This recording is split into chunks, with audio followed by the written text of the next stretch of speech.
Hi ಎಲ್ಲರೂ ಹೇಗಿದ್ದೀರಾ? ಚೆನ್ನಾಗಿದ್ದೀರಾ ಅಂತ ನಾನು ಭಾವಿಸ್ತೀನಿ. ನಾನು ತುಂಬಾ ಚೆನ್ನಾಗಿದ್ದೀನಿ. ಇನ್ನೂ ಯಾರು ನನ್ನ ಚಾನಲ್ಗೆ ಸಬ್ಸ್ಕ್ರೈಬ್ ಮಾಡ್ಕೊಂಡಿಲ್ವೋ ಮಾಡ್ಕೊಳ್ಳಿ, ಇನ್ನೂ ಮೋರ್ ವೀಡಿಯೋಸ್ಗಾಗಿ. ಮತ್ತು ನಾನು ಇವತ್ತು ಯಾವ ಥರ ಇದೆ ಮಂಡೆ ನಮ್ಮ ಮನೆಯಲ್ಲಿ ಅಂತ ಹೇಳ್ಬಿಟ್ಟು ತರಕಾರಿ ಎಲ್ಲ ತಂದಿದ್ವಿ, ಯಾವ ಥರ ಜೋಡಿಸ್ಕೊಂಡಿದ್ದೀನಿ ಫ್ರಿಜ್ಜಲ್ಲಿ ಅಂತ ಹೇಳಿ ತೋರಿಸ್ತಾ ಇದ್ದೀನಿ. ನೋಡಿ, ಈ ಥರ ಸ್ಟೋರ್ ಮಾಡ್ಕೊತೀವಿ ಎಲ್ಲನೂ. ನೋಡಿ ಎಷ್ಟು ಚೆನ್ನಾಗಿ ಮಾಡ್ಕೊಂಡಿದ್ದೀನಿ ಅಂತ ಹೇಳ್ಬಿಟ್ಟು ತೋರಿಸ್ತಾ ಇದ್ದೀನಿ. ನೀವು ಯಾವ ಥರ ಮಾಡ್ತೀರಾ ಅಂತ ಹೇಳ್ಬಿಟ್ಟು ನನಗೆ ಕಾಮೆಂಟಲ್ಲಿ ತಿಳಿಸಿ. ಇದೆಲ್ಲ ಫ್ಲವರು ಎಲ್ಲ ನಾನು ಪಾತ್ರೆ ತೊಳೆದಿಲ್ಲ ಅಂತ ಇಟ್ಟಿದ್ದೆ, ಆ ಥರ ಎಲ್ಲ ಹಾಗೆ ಇಟ್ಟಿದ್ದೆ. ನೋಡಿ ಯಾವ ಥರ ಇದೆ, ಇನ್ನೂ ಕ್ಲೀನ್ ಮಾಡ್ಕೊಂಡಿಲ್ಲ. ಈ ಥರ ಕ್ಲೀನ್ ಮಾಡಿಕೊಂಡೆ ಎಲ್ಲನೂ ತೊಳೆದ್ಬಿಟ್ಟು ಈ ಥರ ಕ್ಲೀನ್ ಮಾಡ್ಕೊಂಡಿದ್ದೆ. ಪಾನಿಪುರಿ ಅಂತ ನೆನೆಸಿಟ್ಟಿದ್ದೆ. ನಮ್ಮ ಅಕ್ಕನ ಮಗ ಪಾನಿಪುರಿ ಮಾಡು ಅಂದರೆ ಈ ಥರ ಗ್ಯಾಸ್ ಎಲ್ಲ ಇದು ಮಾಡಿಬಿಟ್ಟು ನೋಡಿ ಇಡ್ತಾಯಿದ್ದೀನಿ ಗ್ಯಾಸ್ ಮೇಲೆ ಪಾನಿಪುರಿ ಮಾಡೋಕ್ಕೆ ಅಂತ ಹೇಳ್ಬಿಟ್ಟು. ಬಾಣಲಿ ಹಿಟ್ಟಾದ್ಮೇಲೆ ಎಣ್ಣೆ ಹಾಕ್ಬಿಟ್ಟು ಪೂರಿ ಹಾಕಿ ನೋಡಿ ಮಾಡ್ತಾಯಿದ್ದೀನಿ. ಎಷ್ಟು ಚೆನ್ನಾಗಿ ಉಬ್ಬಿದಾವೆ ಅಂತ ಹೇಳಿ ತುಂಬಾ ಚೆನ್ನಾಗಿದೆ. ನಾವು ಸೂಪರ್ ಮಾರ್ಕೆಟಿಂದ ತಂದು ಈ ಥರನೇ ಮನೇಲಿ ಯಾವಾಗಲೂ ಮಾಡ್ಕೊತಾನೆ ಇರ್ತೀವಿ. ಪೂರಿನ ತುಂಬಾ ಚೆನ್ನಾಗಿರುತ್ತೆ ಮಾಡ್ಕೊಂಡು ತಿನ್ನೋಕ್ಕೆ. ಅಂದರೆ ಸ್ವಲ್ಪ ಮನೇಲಿ ಮಾಡೋಕ್ಕೆ ಸ್ವಲ್ಪ ಲೇಟ್ ಆಗುತ್ತೆ. ಬೇಗ ಮಾಡ್ಕೊಂಡು ತಿನ್ನಬೇಕು ಅಂತ ಅಂದರೆ ಈ ಥರ ಅವಾಗೆ ಮಾಡಿಕೊಂಡು ಬೇಗ ಆಗುತ್ತಿದ್ದು ಈ ಥರ ಇದ್ದರೆ ತಂದು ಮಾಡ್ಕೊಳ್ಳೋಕ್ಕೆ. ಪ್ಯಾಕೆಟ್ 30 ರೂಪಾಯಿಗೆ ಬರುತ್ತೆ. ನಾವಂತೂ ದೊಡ್ಡ ಪ್ಯಾಕೆಟ್ ತಂದಿದ್ವಿ, 2 ದೊಡ್ಡ ಪ್ಯಾಕೆಟ್ ತಂದಿತ್ತು. ನಮ್ಮ ಆಂಟಿ ಮನೆಯಿಂದ ಒಂದು, ನಮ್ಮ ಅಕ್ಕ ಒಂದು ತಂದಿಟ್ಟಿತ್ತು. ಅದಕ್ಕೆ ಹಂಗೆ ಇದ್ವಲ್ಲ ಮಾಡಿಲ್ಲ ಅಂತೇಳಿ ನಮ್ಮ ಅಕ್ಕ ಅಂತಿತ್ತು. ಅದಕ್ಕೆ ನಾನು ನಮ್ಮ ಅಕ್ಕನ ಮಗ ಬಂದು ಮಾಡ್ತಾಯಿದ್ವಿ. ನೋಡಿ, ತೆಗಿಯುವಾಗ ಲೋ ಫ್ಲೇಮಲ್ಲಿ ಇಡಬೇಕು, ಆವಾಗಲೇ ಅದೇನು ಸುಟ್ಟೋಗಲ್ಲ. ಅದು ಪಾನಿಪುರಿ ಸ್ವಲ್ಪ ರೆಡ್ ಕಲರ್ ಬರಲ್ಲ, ಯಾಕಂದರೆ ಅದು ಚೆನ್ನಾಗಿರಲ್ಲ ಆಮೇಲೆ ತಿನ್ನೋಕ್ಕೆ. ಈ ಥರ ಇದ್ರೇ ತುಂಬಾ ಚೆನ್ನಾಗಿರುತ್ತೆ. ಅದು ನೋಡಿ ಯಾವ ಥರ ಎಲ್ಲ ತೆಗಿತಾಯಿದ್ದೀನಿ ಅಂತ ಹೇಳ್ಬಿಟ್ಟು. ಅವನಂತೂ ನಮ್ಮ ಅಕ್ಕನ ಮಗ ಅಂತೂ ತೊಗೊಂಡು ತಿಂತಾನೇ ಇದ್ದಾನೆ.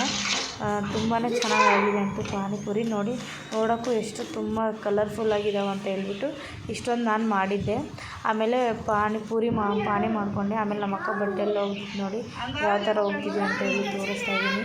ಈ ಥರ ಎಲ್ಲ ಜಾಲ್ಸಿ ಹೋಗಿದೆ. ಅಷ್ಟರಲ್ಲಿ ನಮ್ಮ ಆಂಟಿ ಮಗ ಬಂದ.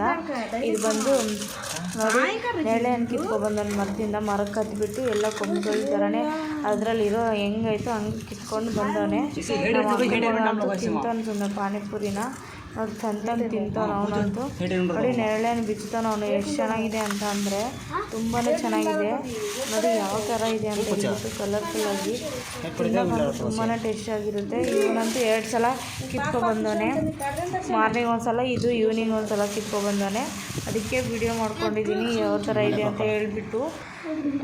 ಆಮೇಲೆ ನಮ್ಮ ಅಕ್ಕ ಪಾನಿ ಮಾಡೋಕ್ಕೆ ಬಂತು. ಪಾನಿ ಮಾಡ್ತಾಯಿದ್ದೀನಿ ನೋಡಿ, ಪಾನಿ ರೆಡಿ ಮಾಡ್ಕೊತಾ ಇದ್ದೀವಿ ಪೂರಿ ಜೊತೆ ತಿನ್ನೋಕ್ಕೆ. ಯಾವ ಥರ ಬೆಳ್ಳುಳ್ಳಿ ಮತ್ತು ಮೆಣಸು ಮತ್ತು ಜೀರಿಗೆ, ಶುಂಠಿ, ಪುದೀನ, ಕೊತ್ತಂಬರಿ ಸೊಪ್ಪು ಎಲ್ಲ ಹಾಕಿಬಿಟ್ಟು ನಮ್ಮ ಅಕ್ಕ ಮಿಕ್ಸಿ ಹಿಡಿಯುತ್ತೆ. ಅದರಲ್ಲಿ ಮಿಕ್ಸಿಯಲ್ಲಿ ಒಂದು ಹಿಡ್ಕೊಬಿಟ್ಟು ಆಮೇಲೆ ನೀರೇ ತೊಗೋಬೇಕು. ಒಂದು ಜರಡಿಯಲ್ಲಿ ತೊಗೊಬಿಟ್ಟು ನೀರು ತೊಗೋಬೇಕು. ಒಂದು 2 ಟೈಮ್ಸ್ ಹಂಗೆ ಮಾಡಿಕೊಂಡು ನೋಡಿ. ಇವರೆಲ್ಲ ತಂದು ಇಕ್ಕಿದ್ರೆ ತಿನ್ನೋಕೆ ಕೂತ್ಕೊಂಡವ್ರು. ಇವ್ರು ಸ್ಕೂಲಿಂದ ಬಂದು ಇಬ್ಬರು ಸ್ನ್ಯಾಕ್ಸ್ ಅಂತ ಹೇಳ್ಬಿಟ್ಟು ತಿಂತಾರೆ. ಯಾವ ಥರ ತಿಂತಾರೆ ಅಂತ ಹೇಳ್ಬಿಟ್ಟು ಇವರಂತೂ ಹಾಕಿಸ್ಕೊಂಡು ನಮ್ಮ ಅಕ್ಕ ಸರ್ವ್ ಮಾಡ್ತೈತೆ, ಅವ್ರು ತಿಂತಾನೇ ಇದ್ದಾರೆ. ಸ್ಟಾರ್ಟ್ ಮಾಡಿಬಿಟ್ಟು ಅವ್ರು ಹೆಂಗಿದೆ ಅಂದರೆ ಇವರು ಹಾಯ್ ಅಂತಾರೆ. ಅವನಂತೂ ತಿಂದು ಇನ್ನು ಚಿಕ್ಕವನಂತೂ ನಾವು ಹಾಕ್ತೀನಿ ಕೊಡು ಅಂದರೆ ನಮ್ಮ ಅಕ್ಕ ಅವನಂತೂ ನನಗೆ ಬರುತ್ತೆ ತಿನ್ನೋಕ್ಕೆ, ನೀನೇನು ಆಗಬೇಡ ನಾನು ತಿಂತೀನಿ ಅಂತಲೇ ಹೇಳ್ತಾನೆ. ನೋಡಿ ಯಾವ ಥರ ತಿಂತಾನಂತ ಹೇಳ್ಬಿಟ್ಟು ತುಂಬಾ ಚೆನ್ನಾಗಿರುತ್ತೆ. ಇವರು ಸೂಪರ್ ಇವರು ಮಾಡೋ ಚೇಷ್ಟೆಗಳೆಲ್ಲ ನೋಡ್ಕೊಂಡು ಅವ್ರನ್ನ ಚೆನ್ನಾಗಿ ತಿನ್ನೋಕ್ಕೆ ತುಂಬಾ ಚೆನ್ನಾಗಿರುತ್ತಂತ ನನಗಂತೂ. ನೋಡಿ ಯಾವ ಥರ ಇದೆ ಅಂತ ಹೇಳ್ಬಿಟ್ಟು ತುಂಬಾ ಚೆನ್ನಾಗಿದೆ.